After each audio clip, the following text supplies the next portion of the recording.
Bhopal JP hospital में मरीजों की बढ़ती भीड़, सिविल सर्जन बोले बेहतर इलाज और सफाई पर विशेष ध्यान।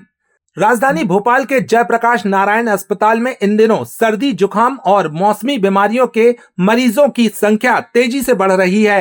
अस्पताल के civil surgeon doctor Sanjay Jain ने बातचीत में बताया कि मौसम में नरम गरम बदलाव के कारण खांसी, जुकाम और बुखार से पीड़ित मरीजों की ओपीडी में रोजाना अच्छी खासी संख्या में आवक हो रही है।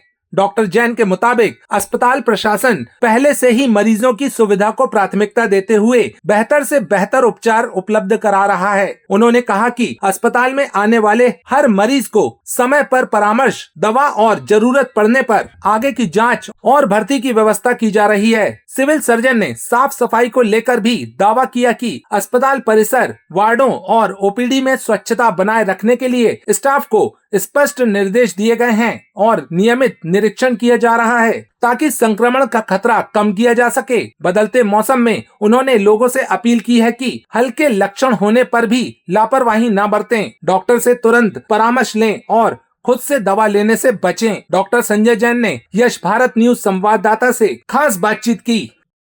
भारत विशेष में जो खबर आप देख रहे हैं वो जयप्रकाश नारायण हॉस्पिटल से है। तो चूंकि आपको बताते हैं डॉक्टर संजय जैन जी हमारे साथ में है। सर, जिस तरीके से आज के दौर में बीमारियों का अभाव और प्रभाव बढ़ रहा है, अचानक से लोग अपनी जान से हाथ धो बैठते हैं, इसके पीछे का कारण क्या है और ये क्यों होता है कि आदमी हॉस्पिटल तक नहीं पहुँच पा रहा और इमीडिएट यानी डेड हो जाता है? ज़्यादातर इमीडिएटली डेथ जो हो रही है वो हार्ट अटैक के कारण हो रही है। खान पान में बदलाव आया है, लोग फास्ट फूड ज़्यादा खा रहे हैं, अपने ओबीज हो रहे हैं, मोटापापन आ रहा है, उसके कारण बीमारियां बढ़ रही हैं। बेसिकली सबको कोशिश करना चाहिए कि अपना नियमित दिनचर्या का पालन करें, जैसे कि खान पान में कंट्रोल करें, वॉक करें, नियमित व्यायाम करें, वजन को ना बढ़ने दें, साथ में यह प्रिकॉशन ले कि स्ट्रेस ना पालें, नींद पूरी लें। नींद बहुत बड़ा कारण है जिसके कारण कि लोगों को ये बीमारियां बढ़ रही हैं।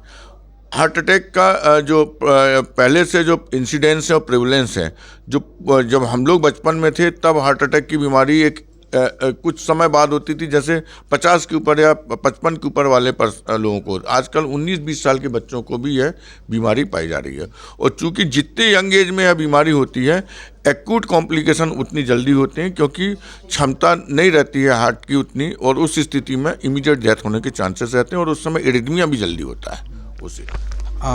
हार्ट अटैक के जो पैरामीटर बढ़ रहे हैं, जो रेशियो बढ़ रहे हैं, जो आंकड़े बढ़ रहे हैं, सर क्या आप बता सकते हैं कि कितने आंकड़े यानी हार्ट अटैक के मंथली या ईयरली आते हैं करीब? कंपैरेटिवली आप पहले से कहें तो जैसे कहते हैं 2030 में इंडिया जो है डायबिटिक का कैपिटल हो जाएगा।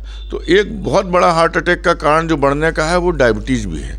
डायबिटीज़ के जो प्रेवलेंस है या जो डायबिटीज़ के पेशेंट्स की संख्या है वो आम आदमी में टाइप 2 डायबिटीज़ बहुत ज़्यादा हो गई है।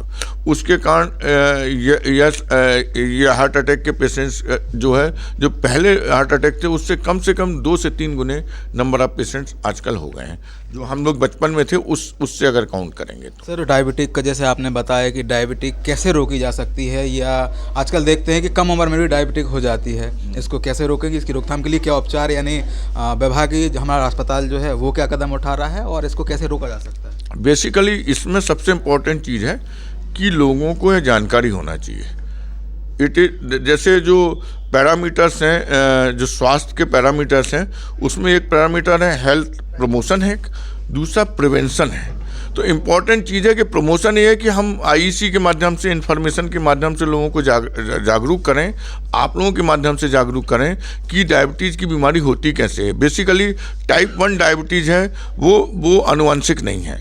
टाइप 1 डायबिटीज़ जो है वो कोई भी इडियोपैथिक इन्फेक्शन होता है, कभी होता है, तो टाइप 1 में जो पेनक्रियाटिक सेल्स हैं उसमें एंटीबॉडी अगेंस्ट बन जाती है तो डैमेज हो जाती है। तो टाइप 1 डायबिटीज़ पीढ़ी दर पीढ़ी नहीं चलती है।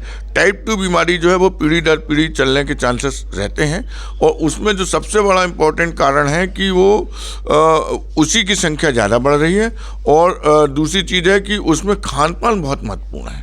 लोग मोटे हो रहे हैं, खान पान महत्वपूर्ण, उसके कारण ये रहा है कि अनकंट्रोल डायबिटीज को फास्ट फूड खाने से बहुत ज़्यादा असर आ रहा है। सर आजकल आज के जो मौसम में चल रहा है सर इस हफ्ते का, उसको लेके कितनी मतलब जो हॉस्पिटल में आने वाले लोग उनकी संख्या बढ़ी बतौर मौसम? मौसम क्या होता है, जब भी टेम्परेचर वेरिएशन होता है, सपोज कोई टेम्परेचर किसी समय हॉट चल रहा, एकदम से सडन लो हो जाएगा, तो आप ये जानते हो कि उस स्थिति में जब भी टेम्परेचर वेरिएशन होगा कोई ना कोई चेंजेस आएंगे, तो डेफिनेटली उससे इन्फेक्शन, वायरल जो इन्फेक्शन है उसके चांसेस बढ़ जाते हैं। तो अभी वायरल इन्फेक्शन, वायरल यूआरआई खासतौर पे बहुत ज़्यादा हो रहा है। लोअर रेस्पिरेटरी ट्रैक्ट इन्फेक्शन जैसे निमोनिया के केसेस कम है, एडमिशन कम है, लेकिन ओपीडी, नंबर ऑफ ओपीडीज में यूआरआई ज़्यादा है।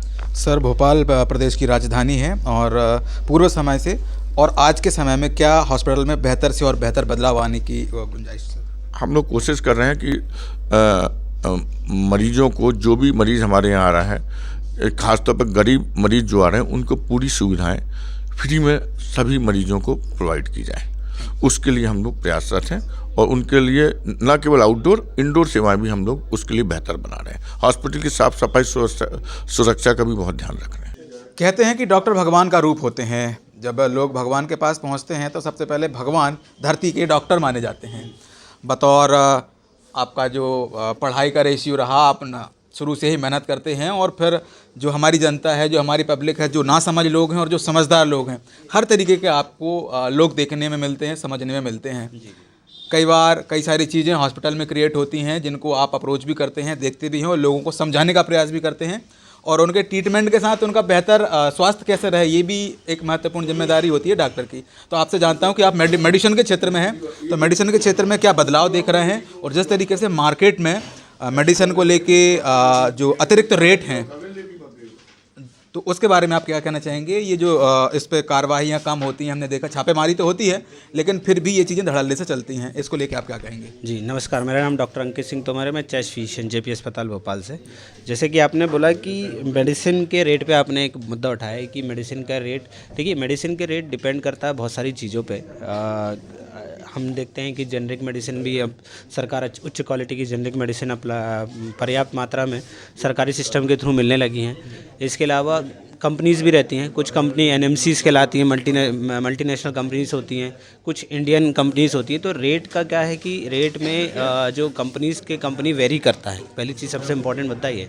हाँ, ये कुछ और जब इनिशियली कोई नया मॉलिक्यूल मार्केट में आता है, जैसे कोई नया किसी ने रिसर्च किया और एक नया किसी बीमारी, पुरानी बीमारी के लिए कोई एक नया मॉलिक्यूल आया मार्केट में कि ये नया इस बीमारी के लिए कारगर है, तो उस दौरान क्या वो काफ़ी शोध में आता है। कम से कम 4-5 साल की उनकी मेहनत रहती है, रिसर्च वर्क रहता है, पेशेंट्स और इस पर नॉर्मल हेल्दी इंडिविजुअल्स पर ट्रायल करते हैं। ट्रायल के दौरान उनको भी बेनिफिट्स देने पड़ते हैं, जो ट्रायल में पार्टिसिपेट कर रहे हैं उनको मॉनेटरी बेनिफिट्स देने रहते हैं। तो ऐसे करके करोड़ों खर्च करके एक मॉलिक्यूल तैयार होता है। तो इनिशियली जब वो रिलीज़ होता है तो उसको हम पेटेंट कहते हैं। तो वो पेटेंट के कारण इनिशियली कई मॉलिक्यूल्स बहुत महंगे होते हैं। धीरे धीरे अब जैसे एक फेफड़े सिकुड़ने वाली बीमारी में निंटेडेनिब करके एक मॉलिक्यूल आया था, वो इनिशियली जब आया था वो 40,000 रुपये का था, 10 दिन की दवाई उसकी। आज उसकी वो दवाई 3,000 रुपये पे आ गई। तो ये जैसे ही पेटेंट ख़त्म होता है तो बाकी कंपनीज़ बनाने लगती हैं। फिर अगर पॉसिबल होता है गवर्नमेंट फिर खुद उसको जेनरिक माध्यम से बनाने लगती है, तो अपने आप उसके रेट फिर धीरे धीरे कम होने लग जाते हैं।